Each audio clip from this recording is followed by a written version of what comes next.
नमस्कार दोस्तों, कैसे हैं आप? आई होप आप सब अच्छे होंगे। तो आज की वीडियो में हम बात करेंगे थायराइड के बारे में। थायराइड आजकल की भागदौड़ भरी जिंदगी में कई गंभीर बीमारियों से हम जूझ रहे हैं। थायराइड उनमें से एक है।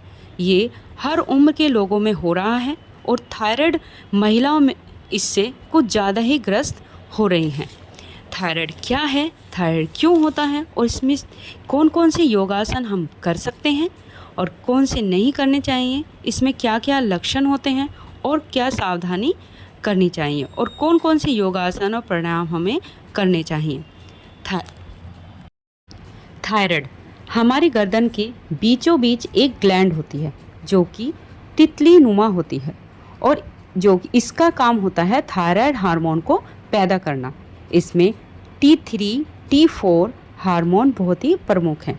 अगर इन हार्मोन का लेवल हमारे ब्लड में कम होता है तो उसे हम हाइपोथायराइड बोलते हैं या उसे मोटे होने वाला थायराइड भी बोलते हैं। और अगर इन हार्मोन का लेवल हमारे ब्लड में ज़्यादा हो जाता है तो हम हाइपरथायराइड बोलते हैं।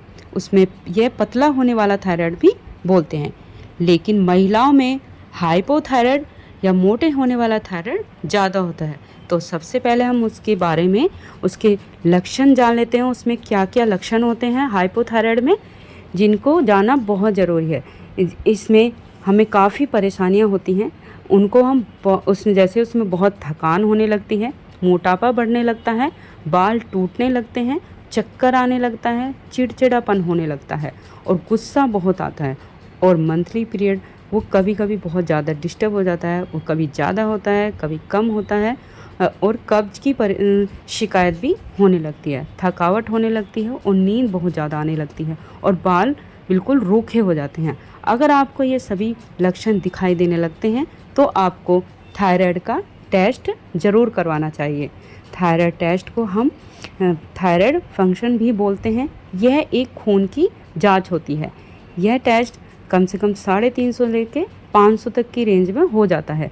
इस टेस्ट में 3 हार्मोन टेस्ट होते हैं, जैसे T3, T4, TSH हार्मोन्स। यहाँ पर मैं ज़रूरी बात बताना चाहूँगी कि आप TSH का लेवल 5 या 6 से ज़्यादा है तो आपको थायराइड है।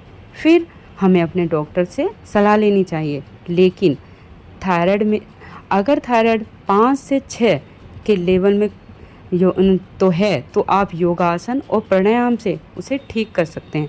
दोस्तों, मैंने खुद हाइपोथायराइड था मुझे, और जो मैं 5 के लेवल में था, मैंने योगासन और प्राणायाम के द्वारा ही उसे ठीक कर लिया और मैं अब कोई टैबलेट भी नहीं लेती हूँ। तो यही मैं बोल रही हूँ कि अगर वो 5 और 6 के लेवल में है तो आप इसे प्राणायाम और योगा से भी ठीक कर सकते हैं। अब मैं आपको बताऊँगी कि हाइपरथायराइड में क्या लक्षण होते हैं। तो हाइपरथायराइड में लक्षण होते हैं जैसे हमारा वज़न कम हो जाता है, चक्कर आता है और हम बहुत ही कमज़ोर हो जाते हैं। उसमें भी हमें बहुत गुस्सा आता है और हमारा खाना नहीं पचता है। आपको बता देती हूँ फिर हमें उसमें भी क्या क्या सावधानियाँ हमें रखनी चाहिए। हाइपरथायराइड में हमें क्या खाना चाहिए ये मैं आपको बता देती हूँ। अगर आपको थायराइड है तो आपको फूल गोभी, पत्ता गोभी, गांठ गोभी, शलजम, सोयाबीन बड़ी और जैसे लीव्स है पत्तियाँ वाली, जैसे उसमें पालक आदि को नहीं खाना चाहिए।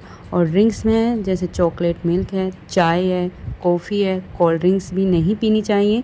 और सफ़ेद चावल, सफ़ेद ब्रेड और सफ़ेद शुगर को भी नहीं खाना चाहिए। मटन चिकन नहीं खाना चाहिए। प्रोटीन युक्त खाना खाना चाहिए। सी फूड खाना चाहिए और एग भी ले सकते हैं। और इसमें आप ब्राउन शुगर है, ब्राउन ब्रेड है, ब्राउन चावल है, ये भी आप ले सकते हैं और ड्राई फ्रूट भी खा सकते हैं। अब हमें क्या क्या आसन और कौन से योगा आसन करने चाहिए। जैसे प्राणायाम में हमें कपालभाति, उज्जयी प्राणायाम और अनुलोम विलोम प्राणायाम और भ्रस्त्रिका प्राणायाम करना चाहिए। और कौन से योगा आसन करना चाहिए उसके लिए जैसे कि है ताड़ासन और भुजंग आसन है और हल आसन है, उष्टासन है, मत्स्य आसन है।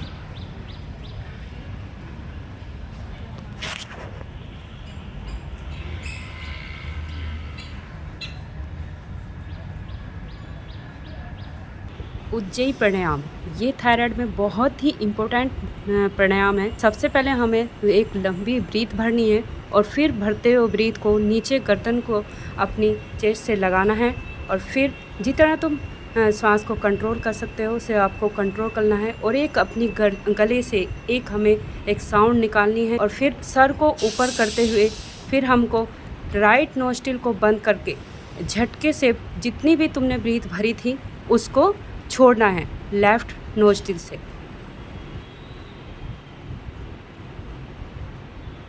बाद में आपको इस प्राणायाम को 3 बार करना है, फिर इसके बाद आपको इसकी संख्या बढ़ानी है।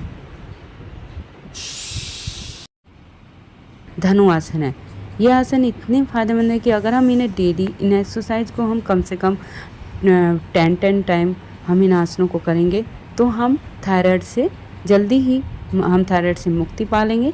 तो आप प्लीज़ इन आसनों को कीजिए और देखिए आपको बहुत ही फ़ायदा होगा, आपको मेडिसिन लेने की भी ज़रूरत नहीं होगी।